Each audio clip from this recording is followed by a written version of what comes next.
Assalamualaikum warahmatullahi wabarakatuh.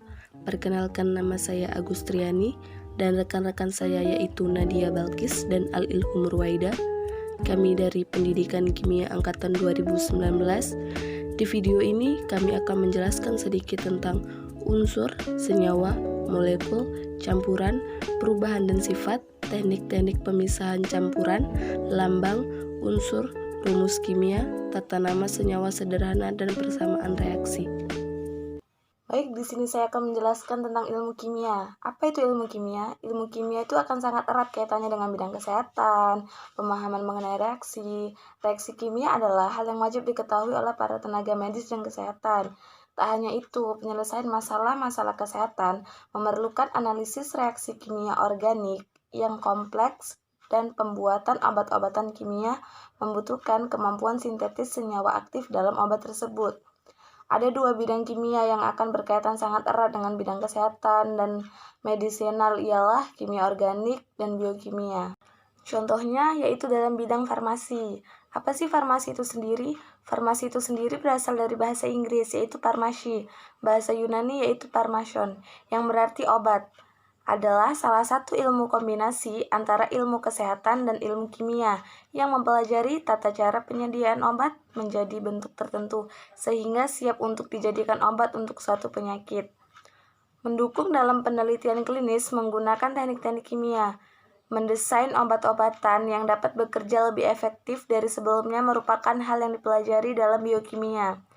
Mengembangkan obat yang telah efektif dan tepat sasaran untuk menyembuhkan penyakit. Menentukan metode sintetis baru yang lebih efektif dalam membuat obat-obatan maupun senyawa anti kuman. Peranan ilmu kimia dalam bidang farmasi adalah untuk yang pertama itu membuat obat-obatan, yang kedua membuat disinfektan, yang ketiga membuat peralatan farmasi, yang keempat menganalisis hasil pemeriksaan pasien. Beberapa teori kimia yang berkaitan erat dengan farmasi, salah satunya adalah beberapa rumus kimia, peranan reaksi, perubahan sifat, dan teknik campuran. Ada 4 teori yang sangat bersangkutan antara ilmu kimia dengan ilmu farmasi. Yang pertama, ada rumus kimia. Rumus kimia sangat dekat untuk peran rumus kimia dalam farmasi berwala. Misalnya, rumus molekul air adalah H2O. Artinya, dalam satu molekul air terdapat 2 atom hidrogen dan 1 oksigen. Contohnya adalah H2O, yang berarti dalam farmasi itu sendiri berupa oksigen protable. Yang kedua, peranan reaksi. Reaksi dapat didefinisikan sebagai perubahan, yakni penurunan kadar reaktan atau kenaikan kadar produk dalam jangka waktu tertentu. Kecepatan reaksi umumnya tergantung pada suhu, tekanan, dan kadar bahan yang terlibat dalam reaksi. Sebagai tambahan, kecepatan juga dapat tergantung pada fase terjadinya reaksi, bila satu atau lebih dari satu fase. Reaksi homogen terjadi pada fase tunggal, sedangkan reaksi heterogen melibatkan dari satu fase. Contoh reaksi heterogen ini adalah reaksi terjadi pada permukaan. Peranan reaksi ini sangat bermanfaat untuk kita menentukan kadar mili obat tertentu, jangka waktu tertentu dalam masa penyimpanan obat. Baiklah, selanjutnya saya Nadia Balkis akan menjelaskan tentang perubahan kimia.